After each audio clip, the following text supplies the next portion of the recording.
Our grandmother Madeline essentially took care of him, and I think that's part of what gives him so much respect for older people.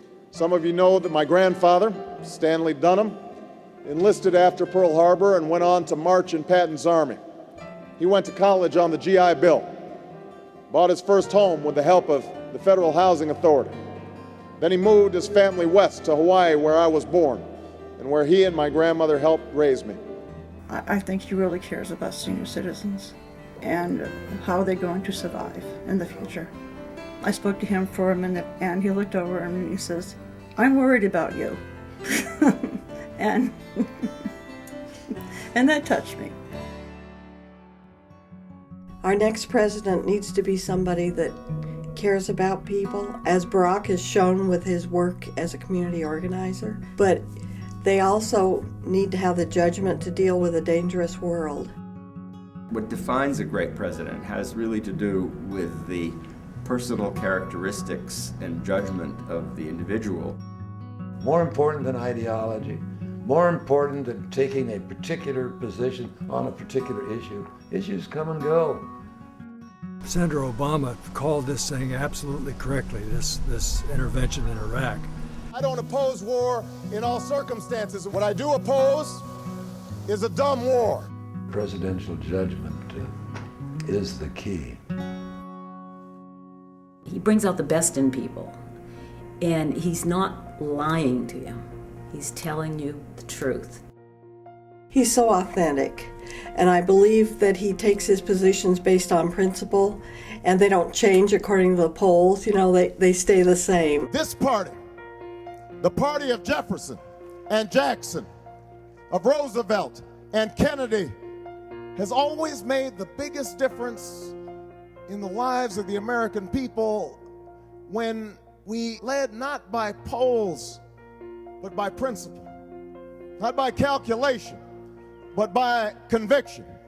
When we summoned the entire nation to a common purpose, a higher purpose.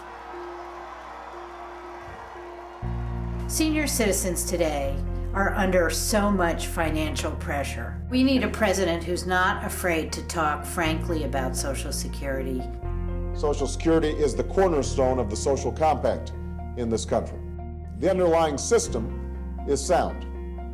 The actual problem is a projected cash shortfall that can be readily solved. But the longer we wait to solve the problem, the bigger it grows. Barack Obama does not want to privatize Social Security. He thinks it's dangerous.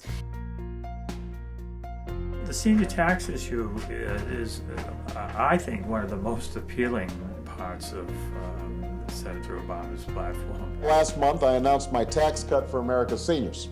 It's a plan that will eliminate income taxes for about 7 million seniors making less than $50,000 a year. That's a big deal.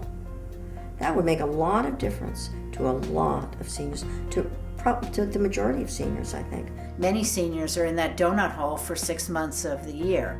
Not only do we need to close the donut hole, we also need to allow the federal government to start negotiating lower prices on prescription drugs for senior citizens. The main cost driver in our healthcare system is prescription drug costs. Our plan would allow Medicare to negotiate drug prices with drug companies, just as the Veterans Affairs hospitals are able to negotiate lower drug prices with drug companies. The second thing is we would allow drug reimportation from other developed countries, where we can ensure the quality of the drug supply. Thirdly, Barack Obama is committed to promote a rational policy for prescription drug use among doctors.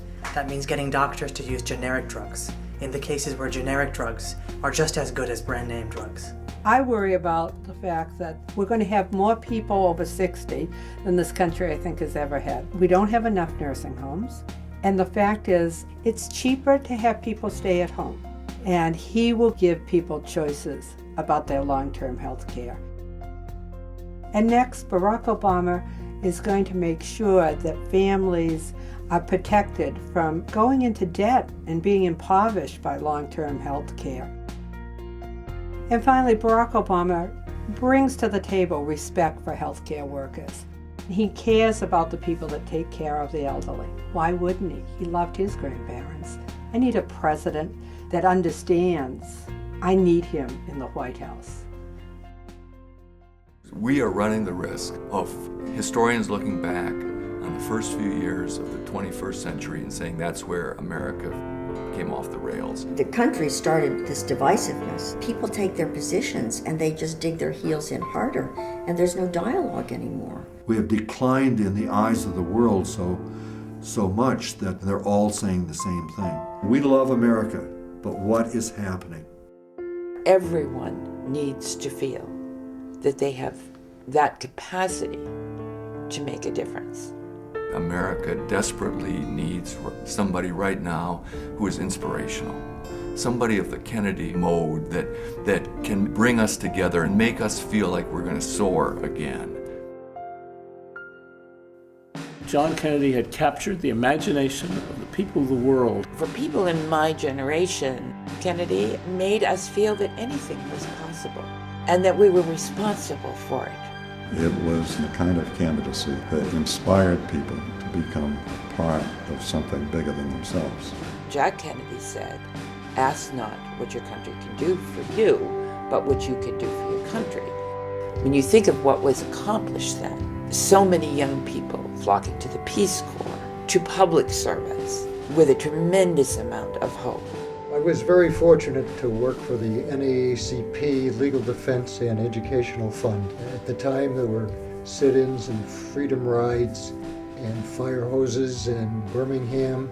That was really a wonderful thing to be able to be part of. I was in the White House as Kennedy's civil rights advisor and was working with Sergeant Shriver in the planning of the Peace Corps. And I saw great things being done by mostly young people, and so the hopes were very high.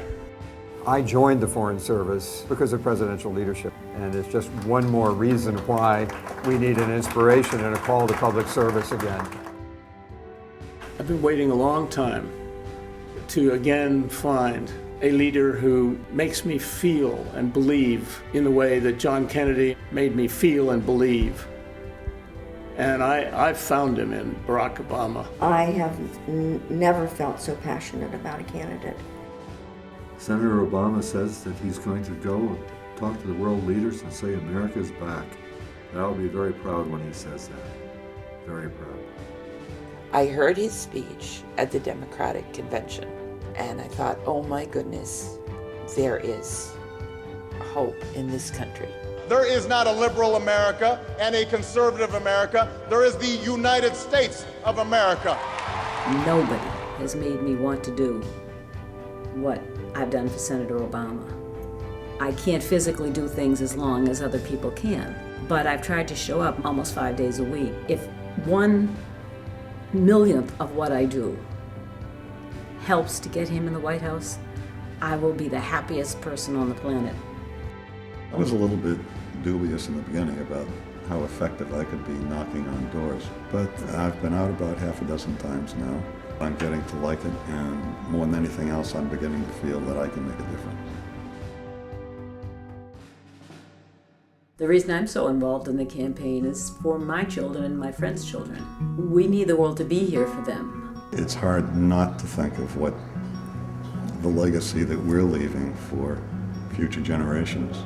This is the country they're going to inherit. We're not going to be around all that much longer. We want that country for them. This election especially is important. It's important to my generation because it's more than just working for a campaign. It's working towards making this country a better place and making this world a better place. Listening to Barack Obama speak has really got me really motivated about politics, and I just want to stay involved. There are huge things at stake here, and I don't want to see the sea levels rise, any more than they already have. I really want to contribute and help society. So this is the first campaign I've ever paid any attention to. These are not naive young people, and they do understand the sense of urgency. I'm almost 67. I will tell you, as someone who loves this country and the young people who are going to inherit it, we don't have that time. We don't have time for partisanship anymore. There are children without health care. There is so much anger in the world. We can't wait. We cannot walk alone, the preacher cried. And as we walk, we must make the pledge that we shall always march ahead, America, we cannot turn back. Not with so much work to be done, not with so many children to educate and so many veterans to care for, not with an economy to fix and cities to rebuild and farms to save, not with so many families to protect and so many lives to mend. America, we cannot turn back. We cannot walk alone. At this moment, in this election, we must pledge once more to march into the future. Let us keep that promise, that American promise, and in the words of Scripture, hold firmly, without wavering, to the hope that we confess. This is the most important election in a multitude of years, and I believe Barack Obama has the knowledge, the experience, the integrity, the honesty to bring America back to what it needs to be. They need to get out and vote, and they need to vote for Barack Obama.